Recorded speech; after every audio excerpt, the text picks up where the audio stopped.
Welcome into another episode of Locked On Phillies. In today's episode, there were some good and some bad moments in the Phillies weekend series with the Angels. They lose it, but some encouraging offensive signs and also some help for the bullpen. We'll talk about all of it on today's episode.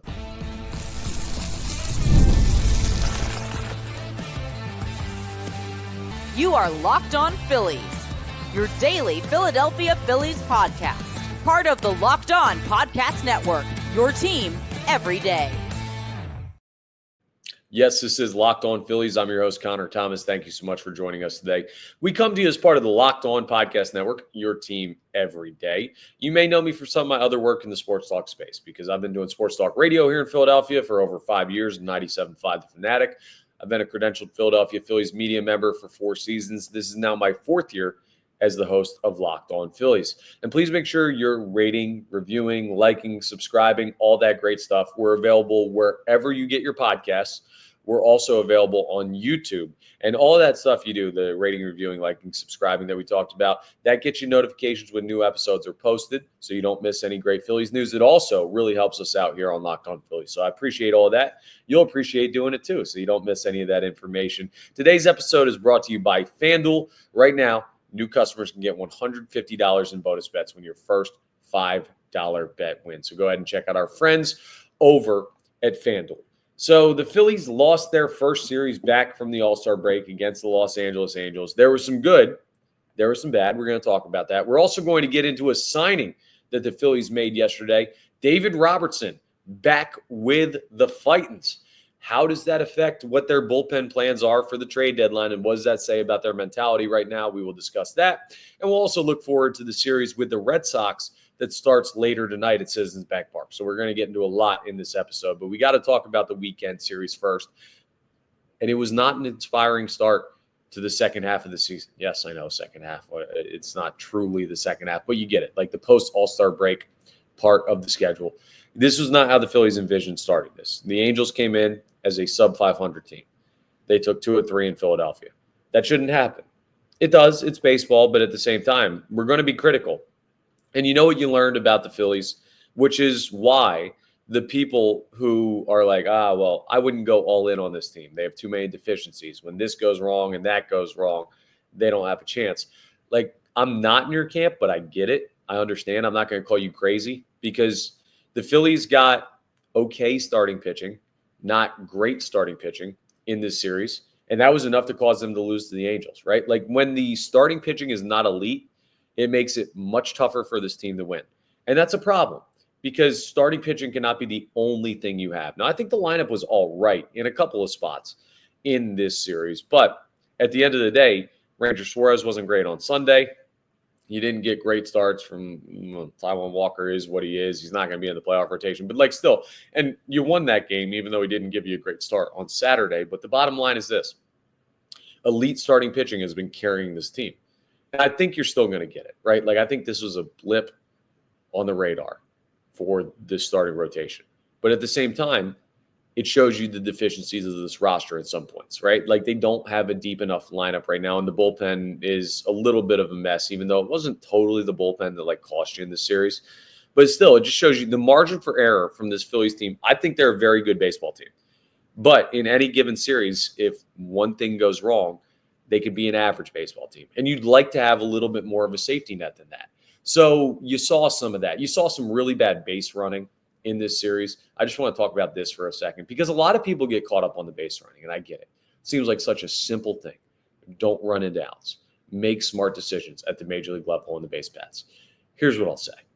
At the end of the day, if you're a World Series winning team, you are. Base running is not going to stop you from that. Like base running is not the difference between the team that wins the World Series and the team that doesn't. It's just not. I'd be willing to argue that in a large case, defense isn't that either. It's starting pitching. It's high leverage bullpen. It's the ability to drive in runs on offense. Those are the 3 things that matter most. So there are some sticky points in this series where it might bother you in the moment. I promise you, they're not as big of issues in the grand scheme of things as what they might feel like from a game-to-game basis in the regular season. But what is a major issue is that right now this team needs their starting pitching to carry them. And if they don't get that, they're going to have a hard time consistently winning ball games. And that might not feel like a World Series contending team to a lot of you. And I get it. That's what the trade deadline's for. Hopefully they'll figure that out. It also helps if a couple of guys in the lineup get hot and really lengthen this lineup. And it didn't lengthen the lineup because a couple of the guys that swung it well in the series were the guys that you expect. But let's just talk about this, right? Because losing 2 of 3 to the Los Angeles Angels is annoying. It shouldn't happen. This team should have won the series. The Phillies should have. But way more important than dropping 2 out of 3 is what you saw out of Bryce Harper and Kyle Schwarber in this series. They started to crush the ball. Kyle Schwarber, big-time grand slam on Saturday. Bryce Harper, multi-homer game in the first of the series. He went yard in the 8th inning on Saturday. I mean, you're starting to see it. So Bryce Harper, even without him going yard on Sunday, and you don't expect him to hit a home run in every single game. I mean, he went yard with 3 doubles in San Francisco. I mean, you saw a multi-home run game before the break. You saw a multi-home run game first game after the break. Like, he's been really, really good. Everybody who's worried about the wrist, clearly he can still be productive. Now, I don't know if this keeps up through the rest of the year as far as even, I don't know, a fraction of what he's done recently. He's just on a hot stretch right now. And that's a great thing to see. And hopefully the Phillies can put together more around him and Kyle Schwarber to the point where they can take advantage of this and win a lot of ball games, an easier part of their schedule. But if you saw Bryce Harper play in this series and did not come away from it feeling better about his chances to be an impact bat for this Phillies lineup down the stretch, I don't know what you watched. Like, that's a great sign. He's one of the biggest worries on this team, and not because he's bad, because he's hurt, right? The wrist thing was a big worry for Philadelphia Phillies fans, and I think it was a worry for him and the organization. And to see him do this is a really great sign. Like, I'll take a lost series to a team you shouldn't lose to if the consolation prize is that dude who's the best overall hitter on your team is starting to look like the best overall hitter on your team again. On top of that, Kyle Schwarber has shown no signs of slowing down when it comes to the home run pace. He is just mashing the ball. And we can talk when we get to the offseason about what that means for his potential payday to come back as a member of the Phillies with his contract up. But if you're getting great Schwarber and great Harper, add that to the National League hits leader and Trey Turner, and the next thing you know, the top half of your lineup is as formidable as any in baseball. And we couldn't say that a couple weeks ago, right? It starts to feel more like that now. Now, it may just be a good stretch, right? This has to continue. So all of this is fluid, and we'll see how they address the lineup at the trade deadline, if they address the lineup at the trade deadline. Bullpen is obviously more of the focus, and we'll talk about that with the David Robertson signing. But if you had told me going into this series, hey, the Phils are going to lose 2 or 3 to the Angels, but Harper's going to look awesome, Schwarber's going to look awesome, you're going to feel much better about those 2 guys. Well, better about Harper, as good about Schwarber at the end of this series, I probably would have taken it. I like the wins, but there's a bigger picture here, folks. And I think the Phillies are a playoff team. I think they are probably an NL East winning team. And at the end of the day, once you get to October, and I think they're going to be there, you're going to need your big-time bats to be able to make impact plays, and that's what Harper and Schwarber did in this series. So I'm not saying we're coming out of this series with more positives than negatives. If that was the case, you would have won the series, and I'm disappointed with the Phillies for not being able to put that across, especially coming out of the All-Star break where you want to be able to build momentum. But it's not a bad consolation prize to look at the big-time bats in your lineup and say they're starting to really hit their stride. Schwarber has had great moments in this season, but Harper, he has not looked like this guy all year. And maybe the break really helped him. See, this is a prime example of what is going on potentially with Bryce Harper, right? He talked about managing his time off, bunch of off days on Thursdays, so maybe he'll take Wednesdays, get 2 days in a row. Having the days off for the All-Star break, coming back, getting hot right out of the chute, that might tell you, hey, rest is a very important part of the equation for him. Now, you can't get him rest in October. He's not going to sit a game in a postseason series. So that could be a problem. But the way he's swinging it right now should give a lot of confidence to Phillies fans. This looks like the lineup when guys are healthy that you're supposed to see. The problem is, part of that equation, even when they're going good, is that they can be streaky and there's not a lot of depth to it, right? You look at the bottom part of the lineup and there's a lot to be desired there, which is part of the reason why the Phillies lost the series. That, base running, some defense stuff. it was a typical Phillies lost series. But we didn't learn anything new from the deficiencies of this team. What we did learn on the positive side is Bryce Harper can still be Bryce Harper. Is that a short spurt or is that longer? We'll find out in the series against the Red Sox and as play progresses through the month of July. And hopefully we'll get good data on that before the deadline so the Phillies can make an informed decision on just how much help their lineup needs. But it seems like they already made an informed decision on what their bullpen needs. Now, do I like it? Not as much as some Phillies fans seem to. But David Robertson's back. My goodness. The 40-year-old ageless wonder is added to the Phillies bullpen. We talk about it coming up next as we continue today's episode of Locked On Phillies. Let's talk about Supply House first, though, because you got to get the supplies you need from the site made for the skilled trades. That's Supply House. Whether you're in plumbing, HVAC, or electrical work, Supply House is the reliable way to order products online. Their easy-to-use website is packed with helpful resources and the latest product info to help you get the job done right. Plus, with a complete inventory of over 200,000 parts from 400-plus top brands, you're going to find exactly what you need delivered fast from coast to coast every single time. Maybe you need help with an order, even with the best companies. There's some times where you just got to get on the phone and talk to customer service. And you know what's the worst? When you call somebody and it's just a machine. You're like, man, I'd like to talk to an actual representative. Well, Supply House offers expert support and industry-leading service, so you're always going to talk to a real person. And for trade pros looking for an extra edge, their free Trade Master program offers exclusive perks like a dedicated phone line, free shipping, and discounts on every order. Thousands of skilled professionals are already taking advantage, and now it's your turn. You're behind the eight ball if you don't do this. Join the Trade Master program today at supplyhouse.com/TM and start ordering plumbing, HVAC, and electrical supplies with just a few clicks. Plus, use promo code SH5 and you're going to get 5% off your first order. That's supplyhouse.com. One more time, supplyhouse.com. So the Phillies have agreed to a contract with reliever David Robertson. And I know you're thinking, David Robertson? That guy? The same dude that was here before that got hurt on the home run celebration that's been with the Phillies 3 times, and well, 2 times, and this is now the 3rd time. He's still in the league? Well, he wasn't. He was a free agent that was out of baseball, 40 years young. And he agrees to a contract with the Philadelphia Phillies. Now, here's what's interesting with the contract, right? Well, there's a lot of stuff that's interesting with the contract, but the amount of it is staggering for a guy who is not in baseball. Now, part of this might be the market because David Robertson is a guy that has had a really good major league career, has pitched for high leverage teams in high leverage situations, Yankees, Phillies, the list goes on. Here's the deal. He's going to receive more than $5 million for the rest of the season, prorated for a $16 million contract for the year. That's more than everybody else in the Philadelphia Phillies bullpen, right? Like, well, not altogether, but individually. Like, he's on that biggest deal. And that shows you that the fact that the Phillies are going out there and they're giving that amount of money to a dude who is out of baseball at 40 years old says, hey, we're in a spot where we really, really need some help in this bullpen. And the fact that they did it here was still a couple weeks to go till the trade deadline shows you they weren't waiting anymore. Now, he threw in Rhode Island recently for a bunch of teams. So this could have been a situation like the contract. I don't want you to look at this and necessarily say, well, the Phillies way overpaid for David Robertson, this 40-year-old guy who was out of baseball.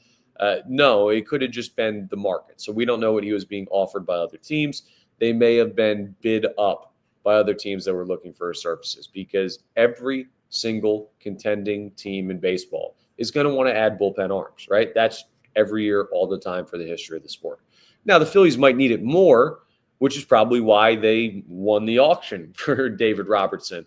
And let's look at this 2 ways, right?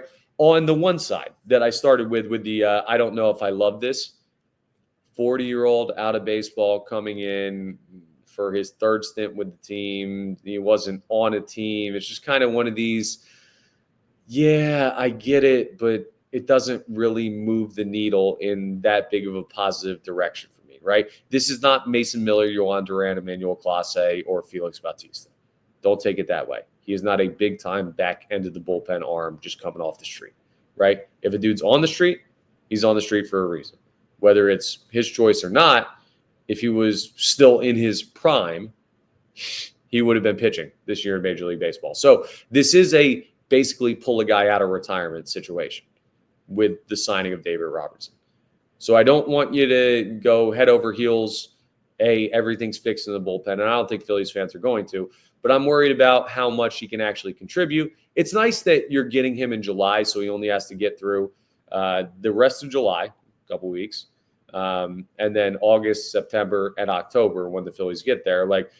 That's not too much of a workload. So he's basically getting a shortened season. So that may play to his stuff and play to his health. Being an older player, we know that that's been an issue at points with other stops later on in his career. Maybe that helps him out. So that's not a bad thing. I'm not overly worried about him being available. It just feels like a Band-Aid on a bullet hole type of move. Now, here's the thing.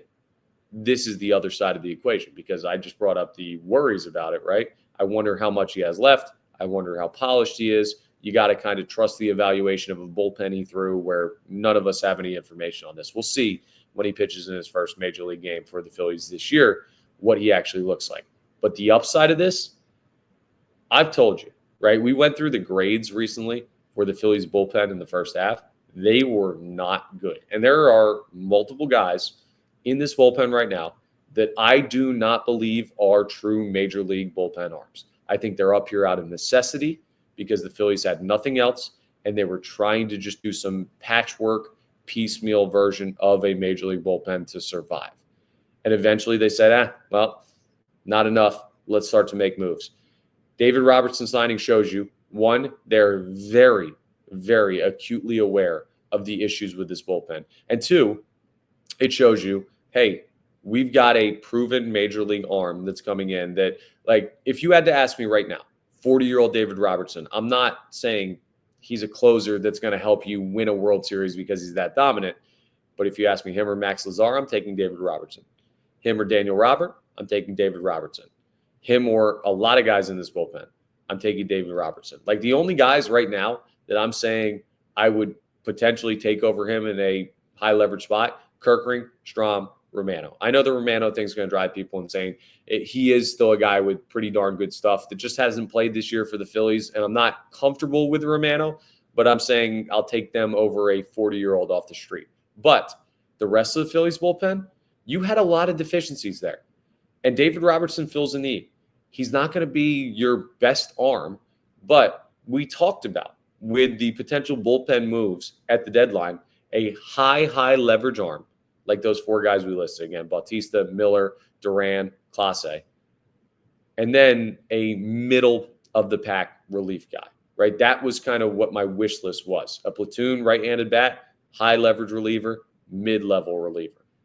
This is your mid-level reliever, and you didn't even have to give up anything to get him. You had to pay him, but hey, John Middleton's got money. You've seen that ballpark. It's been packed out. So shout out to everyone that's been buying hot dogs and sodas and tickets.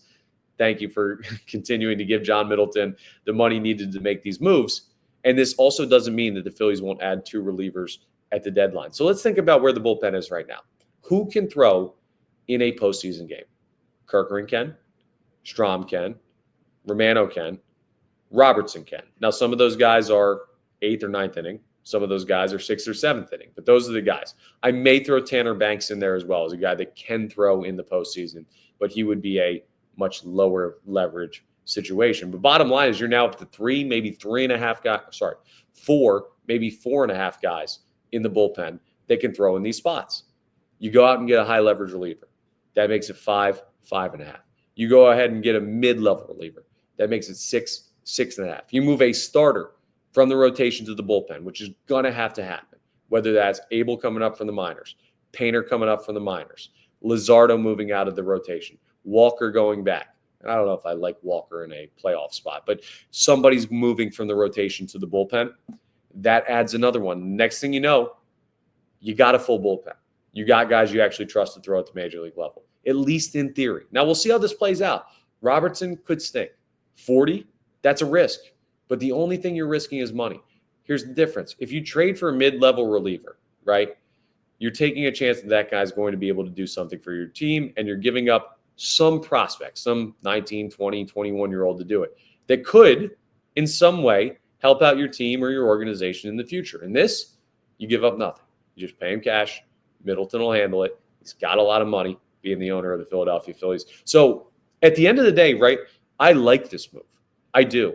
And it shows me that the Phillies are willing to be aggressive because there were other teams who wanted David Robertson. This was not just, hey, the Phils came up with this idea to sign this guy that nobody else thought of. They won the sweepstakes, which shows you, if you know how auctions work, they bid the most, or they figured out the most attractive pitch, even if they didn't necessarily offer him the most money. But I would imagine they offered him the most money of any team that was interested in his services. So that shows you they're going to go after bullpen arms. It gives you a good appetizer for what the aggressive level could be with the bullpen at the deadline. And that's a great sign for Dave Dombrowski going heavily in on a big-time impact arm. So I think Phillies fans should feel good about this move. And they needed bullpen help, and Robertson will help them. I just don't want anyone going too far saying, hey, this is a guy that will be one of our high-leverage, top-end relievers in big-time games in the postseason, because I don't think that's what he is at this point in his career. Not a bad thing, just not a complete bullpen-changing move. All right, that will be one of the high-leverage guys at the deadline if the Phillies can get that done. But we'll take it. It's an improvement to the bullpen. It's about time because I couldn't see another random minor league call-up that doesn't get the job done. So, David Robertson, welcome back for a third time. Do not celebrate any home runs. All right, listen to me carefully. No jumping up and down, no spinning around, none of that. Sit dead silent on the bench in the bullpen when somebody goes yard. Can't have any of those random injuries on home runs. I still can't believe that was a story, but we'll take it. David Robertson is going to be a help to this team. How much of a help, we'll see. And we may find out right off the rip in this series against the Boston Red Sox, which we're going to talk about coming up next. The Phillies, they welcome the Red Sox to town. Got to start winning more ball games. Lost the last 3 series. Time to bounce back. They're going to have to toughen up and do it. Can they? Well, we will talk about that coming up as we continue today's episode of Locked On Phillies. Let's talk about FanDuel first, though, because summer sports are in full swing, and whether you're all about baseball under the lights, golf on the green, or high-stakes soccer action, FanDuel is the best way to make every game even more exciting. You've already followed the action. You're going to night in and night out. Well, why not make it a little more thrilling when you do? With FanDuel, you can get in on the game while your friends are getting sunburned at the beach. Doesn't that sound much better to be in? Money on the line, chance to win something? Of course it does. And I've been using FanDuel to track my favorite matchups, and the app keeps it fresh with new daily promotions and fun ways to bet. I really like the Phillies in this series with Boston. I do. They're due for a series win. They have a lot of motivation to figure this out. I think they're going to win 2 out of 3 in this one. Make your bets accordingly. And FanDuel's super easy to use to do so. Fast to pay out. And they make even regular season games, interleague games where it's not your division, feel like must-watch events. You're basically watching the World Series when you got money on it. Plus, there's a great offer here if you're new to FanDuel. New customers can bet just $5 and get $150 in bonus bets if your first bet wins. Open the FanDuel app today or visit FanDuel.com to get started. Again, that's FanDuel.com. All right, Red Sox coming to town. Phils, Boston, showing it off. And this is the first time these teams meet up this year. It will be a very intriguing series because Boston's a solid baseball team. They've kind of been this middle-of-the-pack team throughout the year, but they've gotten hot lately, and they're playing pretty darn good baseball right now. If you just look at what they've done recently in their games, not just since the All-Star break, but let's even go back a little bit before the All-Star break, they're 8-2 in their last 10 games. They've been playing good baseball. And in an AL East that has been really competitive, Blue Jays, Yankees, now the Red Sox throwing their hat in the ring, that's something that you're going to have to keep an eye on. They lost their most recent series. They lost 2 or 3 to the Cubs. So they're 8-2, even with that 2 out of 3 loss to the Cubs. Now, maybe post-All-Star break, they'll cool off. Because, frankly, when you look at Boston and what they've done this year, they're not a crazy competitive team, right? If they were a crazy competitive team, you would not have seen Rafael Devers traded to the Padres. I know there was behind-the-scenes issues with Boston where he didn't want to play certain positions that led to them doing that, but there were also theories that the ownership group in Boston wanted to focus more on like a Premier League team than actually the baseball team that they own, whatever. Here's the thing, right? Boston's record will tell you that they are, 54-47. So they're well over 500, right? They're 7 games above 500.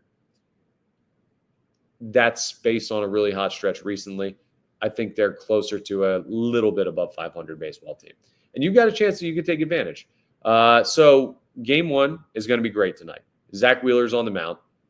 And Wheels, every time you look at him, you say, okay, we're going to win that ball game.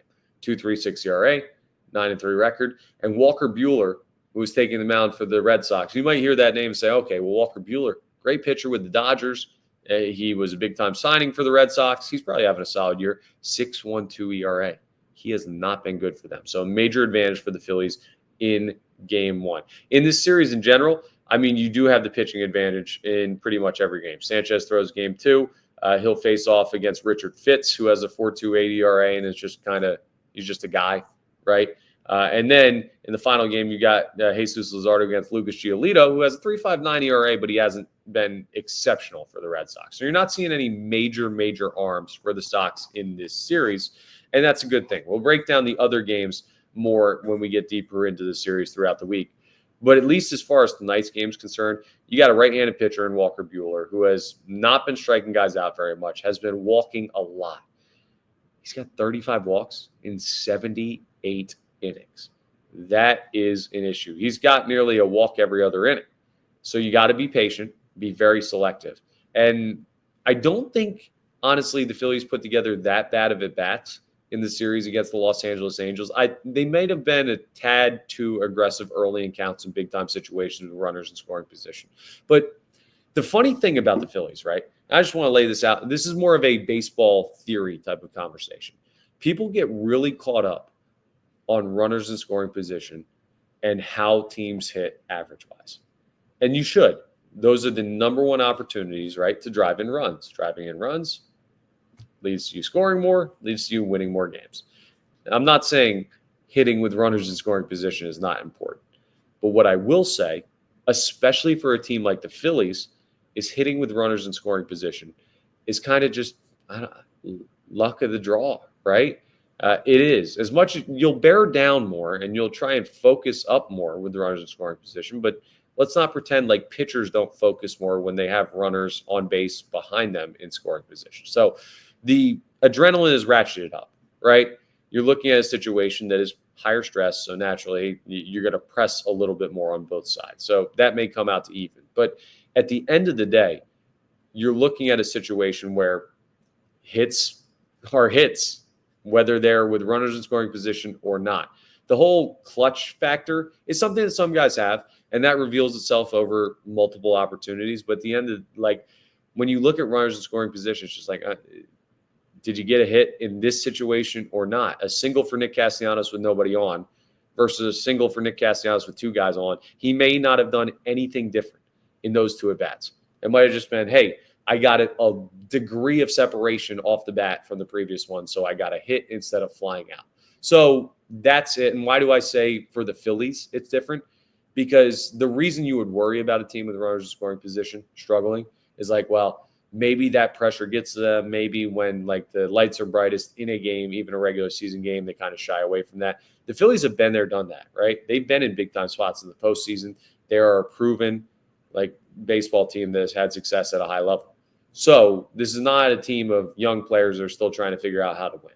This is a team that has won on big time stages in October in the postseason. So I know that the lights are not too bright in most cases for the Phillies. If you say, well, the World Series, they got no hit. Well, the NLCS against the Diamondbacks at home. I got you, but let's remember the stage. That's the World Series and the NLCS. 4 teams make it to one of those, 2 teams make it to the other. So in the regular season, I think the runners in scoring position is a little bit overblown of a narrative for this team. And I think that's just more of a case of, hey, is stuff falling for you or not? Now, that was an issue in the Angels series. It's been an issue throughout the year at certain spots for the Phillies. So hopefully they get that figured out against the Red Sox. And sometimes what that is just putting together more patient at-bats, get deeper into counts. Maybe something that would have been a 1-2 count instead becomes a 3-0 count. And the next thing you know, you're getting better pitches and you're either getting a hit or you're walking. That's the way that you look at it, is just these minor differences in approach that I really like to see. Not from Harper or Schwarber. They've been tearing the cover off the ball. But I'm going to be looking at a guy I don't know, Bryce tonight. who is now in a situation where he's got more longevity at his position because Alec Boehm has the fractured rib, is on the injured list. You're going to have to try and survive that injury.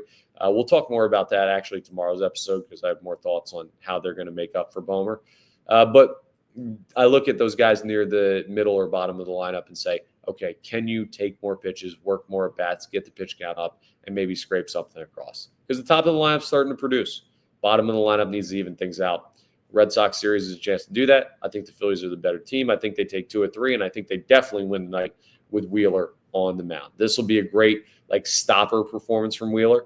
I think he's going to give that to you. So we'll see. Either way, we're going to talk about it more on tomorrow's episode. So we'll talk more on the next episode of Locked On Phillies. Once again, we're part of the Locked On Podcast Network, your team every day. Please make sure you're rating, reviewing, subscribing to the YouTube. All that stuff that really helps us out. I appreciate that very much. And again, we'll talk to you tomorrow on the next episode of Locked On Phillies.